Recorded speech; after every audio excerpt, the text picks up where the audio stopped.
This is the second major division in the book. These are the things that are church-related things.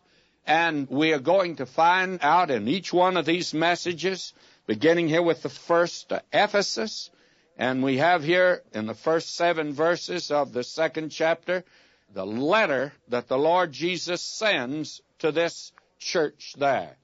We today probably are not conversant with the fact that in the 1st and 2nd centuries, letter writing and travel were just commonplace in the Roman Empire. There was extensive communication throughout the Roman Empire that period. And so these 7 letters of the Apocalypse are very remarkable for other reasons. And the most important, it's the direct letter from Christ to the churches. And therefore we have 2 epistles to the Ephesians, the epistle that Paul wrote, and now the epistle that John wrote. And the Lord Jesus is the one that's sending it through John here. Dr. Deisman, years ago, in his book Light from the Ancient East, he made distinction between letters and epistles, which actually is proven to be artificial and entirely false. These 7 letters had a very large and extensive outlet. They reached multitudes of people. You see, they were addressed to an area, and I want to say a word about these 7 churches in general. They were outstanding churches in that day. However, there were other outstanding churches.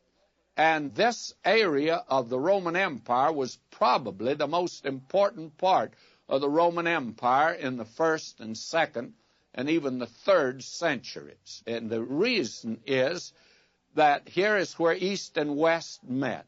By 2000 B.C., there was a civilization along this coast of Asia Minor, as we know it today, the west coast of Turkey there. It's a very beautiful area, very lovely area. It reminds me a great deal of Southern California, but it's without smog, of course. And it's as beautiful a country as you will see anywhere, and some of the richest land is there. Here was the great heart of the great Hittite nation in ancient times.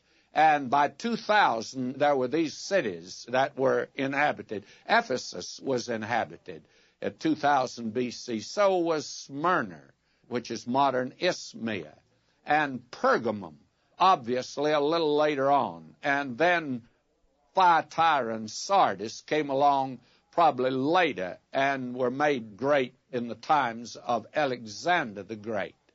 And there was known as the Anatolian civilization that met the Greek civilization there. And you can always tell the difference.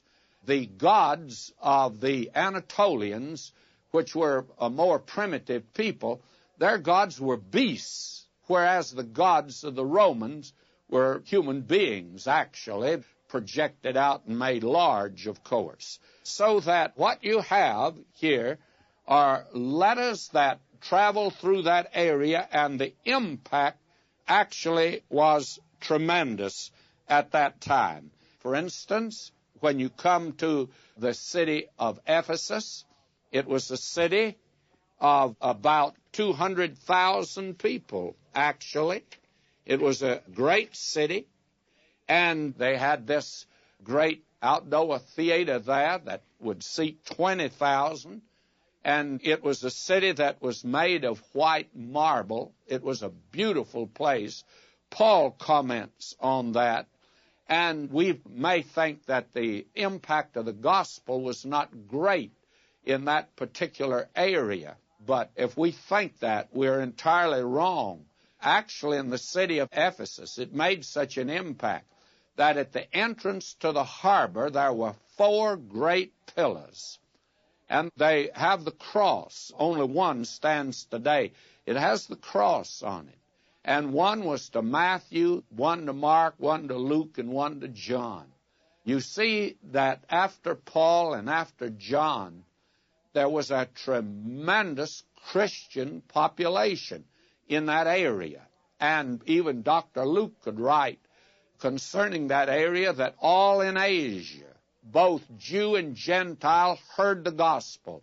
And there could have been upwards of 25 millions of people in that area. Here is the place where the Roman emperors came. It was a great resort area. And here is the place, as we've said, where east is east and west is west. And the twain did meet there. And it formed a great civilization.